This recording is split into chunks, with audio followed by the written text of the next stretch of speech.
Oke, selamat pagi semuanya. Semoga kalian semua sehat walafiat ya. Pada kesempatan kali ini Bapak ingin memberikan materi pembelajaran melalui video. Ya, sebenarnya video ini merupakan penjelasan dari materi IPS yang sudah Bapak sampaikan melalui lembaran kertas A yang ini kemarin ya.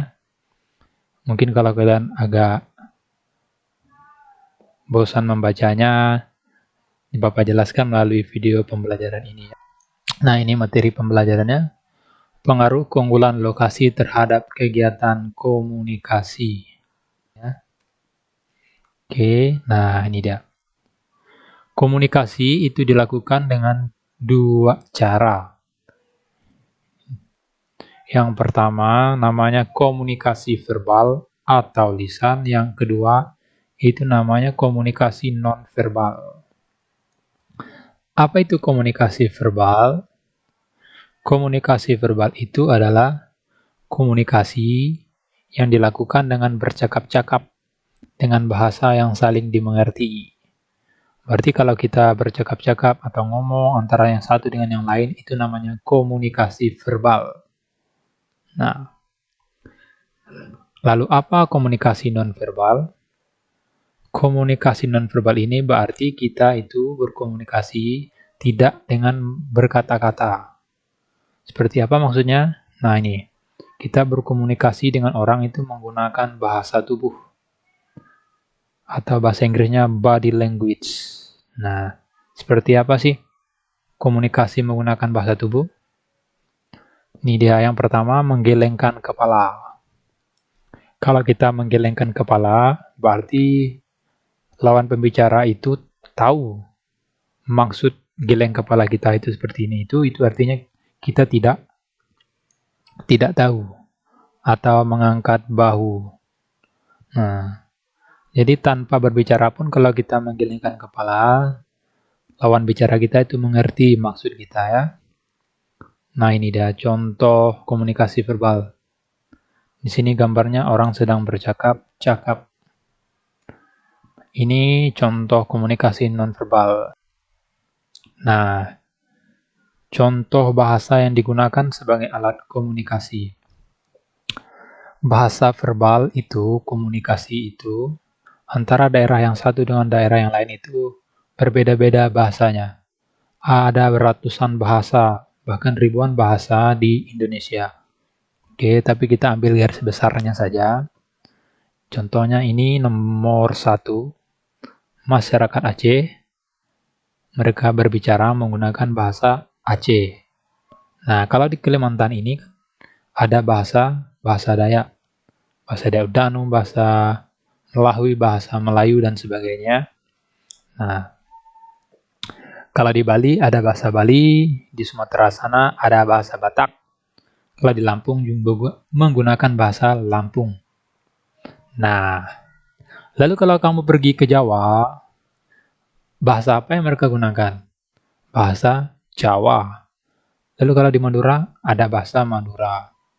Nah, tapi kalau di Jawa Barat dan Banten, itu ada bahasa Sunda. Jadi kalau kamu pergi ke Jawa Barat atau Banten, kamu tahu bahasa yang mereka gunakan itu namanya bahasa Sunda.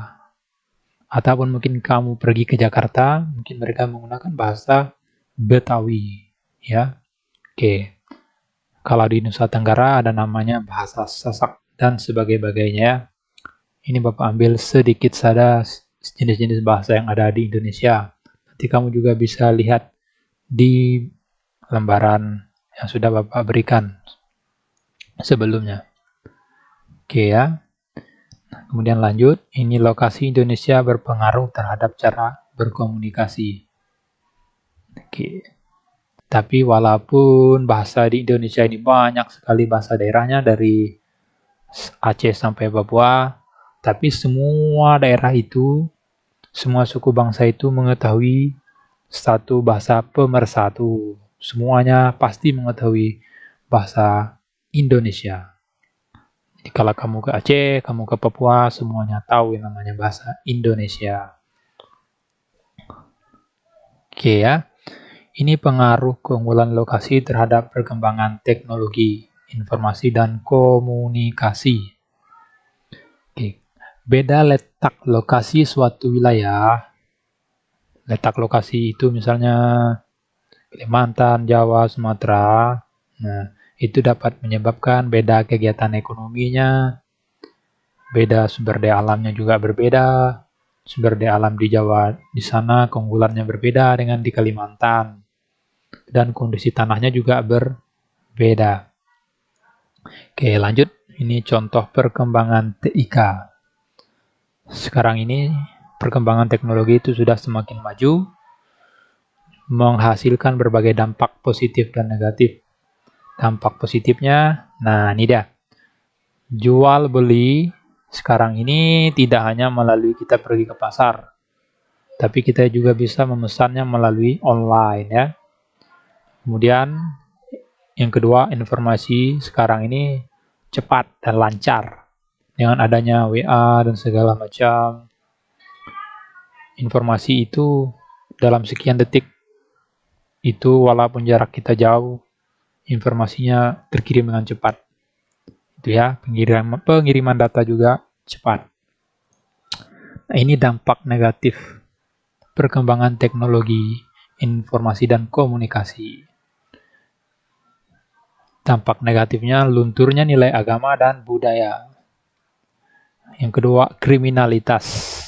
Yang ketiga, keamanan dan perpecahan.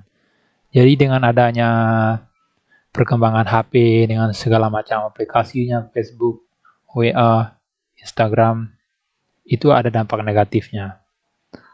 Apa sih dampak negatifnya kalau dilihat dari nilai agama? Sekarang ini film itu tinggal kita lihat saja di YouTube. Namun tidak semua konten-konten di YouTube itu, konten-konten film itu memiliki nilai positif. Banyak juga yang terdapat nilai-nilai negatif di dalamnya. Ya, entah kekerasan atau berita-berita yang atau konten-konten yang tidak baik untuk ditonton, ya.